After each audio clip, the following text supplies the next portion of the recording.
Greetings, Meatbag. Kara, and your new weather robot. I'm Brian Mueller, and I'm the creator and developer of the Carrot series of apps. It's a beautiful, sunny day. Haha, just kidding. It's raining. I was planning on being a screenwriter. I actually met who would later become my wife, and I decided to stay here. I found a way to get the writing into the app in a way that makes the apps really unique. So Carrot Weather is a bit different from the other 4 apps. She takes different weather conditions and tailors jokes to them. As reward for good behavior, I have generated a sunny day for you. I was basically just an English major and I had no experience with coding. What I did was just grab a book on coding, thinking I'd just flip through it and learn like the vocabulary, and then I'd go and hire a programmer to help me build these apps.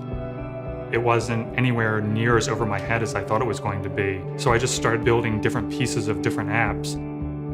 It went a lot better than I expected. Carrot Weather started on the iPhone, but the cool thing about it is, it being a weather app, I could expand it to a bunch of different platforms. So I started with the Apple Watch when that first launched in April of last year. And then over the summer, I worked on a Mac version that launched in August. And then in October, I launched the Apple TV version. It was a lot of fun figuring out how to do all these different things that come so naturally to me now on iOS and transporting them or miniaturizing them for the Apple Watch. I tried to use all of the hardware features built into the watch as much as possible to abstract away a lot of what would normally be visual in the interface on the iPhone. It was great to have native apps on the Apple Watch and also have complications so you could get all of the weather data right on your watch face without having to go into the app. I was able to get the complications to show all of the relevant data that you could possibly ask for. You can see what's going on right now and also what's going to happen in a few hours. So when I'm jogging, I get a new perspective. That's where different ideas can sort of bubble to the surface.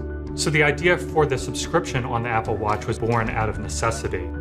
Each time the weather app goes and updates its data, that costs a fraction of a cent. That's not a problem with an iPhone app where you're only using it once or twice a day at the most, but with the complication on the Apple Watch, that's updating several times an hour, every hour of every day. So those costs really start to add up quickly.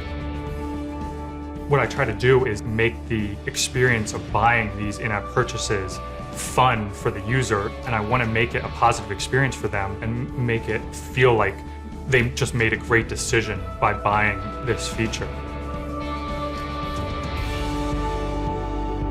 I think a lot of developers are scared of adding in-app purchases to premium apps because they're afraid of how users are going to respond to that. But I think a lot of it is just setting expectations, explaining to users what these in-app purchases are and why they need to be in-app purchases that are separate from the paid upfront price that they already paid. I think if you're honest with people and you explain it well, they're going to be more than happy to pay that fee if there's a good reason for it. The Carrot apps are very personal apps, probably the most personal apps that you can own. The Apple Watch is the most personal device that Apple has ever made. I'm Brian Mueller. I'm the creator of the Carrot series of apps, and my advice would be just start with something simple and make it really fun and engaging.